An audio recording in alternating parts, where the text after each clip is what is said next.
Okay, let's talk about hero identities. So every hero in the game has specific things that they do very well naturally, just based on their design. And good players will play to those strengths very consciously. And this also implies that they're not doing things that their hero is inherently bad at doing. So let me give you an example. Let's take Lifestealer. So he likes to stay in his safe lane for a very, very long time.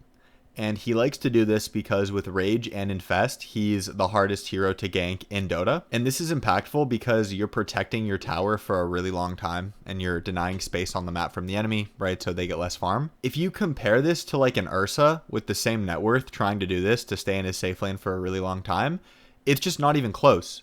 It's much easier for the enemies to go and kill an Ursa and then take his tower versus a Lifestealer. On Lifestealer, you just rage and infest a creep, and then your team will probably come and you guys will defend the tower. And you'll probably get some return kills because you heal in the infested creep and the enemies will have used a lot of spells on you and they'll be out of position. So this is why Lifestealer is just good at doing that based on his kit. But on Ursa, you kind of just die. On Ursa, staying in your safe lane too long and the enemies come and killing you and taking your tower is ruining the game.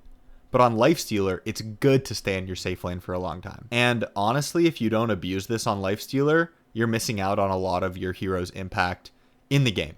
This is honestly one of his main points of impact in the game.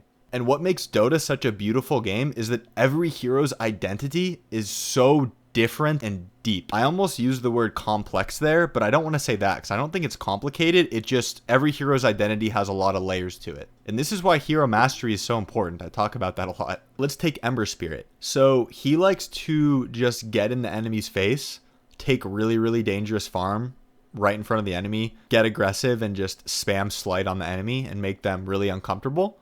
And then either the enemies die, they give up their space and your team farms more, or they TP a bunch of heroes and then he just remnants away. So that's what Ember does really well, which is different than a similar hero like Storm Spirit, who represents more just devastating jump and single target damage. So I guess we can take Ursa now. What's his identity? It's physical burst damage and Roshan, or just killing things. That's a better way to put it. So you play to kill on Ursa, right? You're not sieging towers or just running down lanes on this hero. You want to be playing instead to surprise enemy heroes and physically burst them. Take Roshan. Or let's take TA. TA is a zoning hero. So she controls one area of the map with traps and makes it really, really hard for the enemy to enter that area. And then if they do, she kills them. A big part of TA's identity is also her blink refraction gimmick. So she can go out of position in a team fight and then just blink away, which is really broken because you'll force enemies out of position doing this because they'll think they can kill you. This is why one of the biggest noob mistakes on TA is blinking in instead of saving it like I'm saying, right? Blinking in on TA is a perfect example of not playing to a hero's identity, right? If you just blink into the middle of a team fight and start hitting someone, you're playing like an Ursa.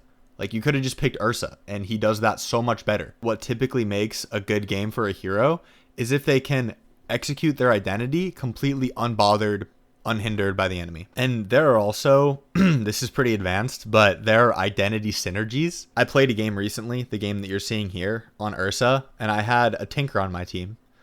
And the synergy here is that a big part of Tinker's identity is being able to defend all of your towers and push all the waves and basically fix the map from your team. And because Ursa is trying to surprise and burst people, he doesn't necessarily like showing on waves, right? So because there's a Tinker on my team, I never really had the liability of having to push waves. Of course, sometimes you want to push waves. It's good farm, right? Whatever.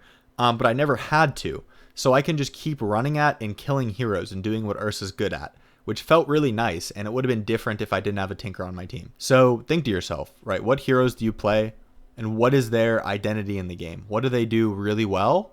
And what don't you want to be doing, right? Those two things go together because if you do things that the hero's bad at, you're probably going to feed and lose. I want you guys to comment one hero you play a lot and what you think their identity is, and I'll reply and tell you if you're wrong or not. And also don't forget to comment and or like and or subscribe on this video if you enjoyed this. If you want to talk to me in depth about your hero and their identity or generally just improve as a player, I'm doing coaching again. If you want to inquire about that, the link will be in the description. I started this new package where you just pay once and then I will coach you however long it takes for you to get to a certain rank. Or I do hourly sessions as well. That's it for today's video. Peace.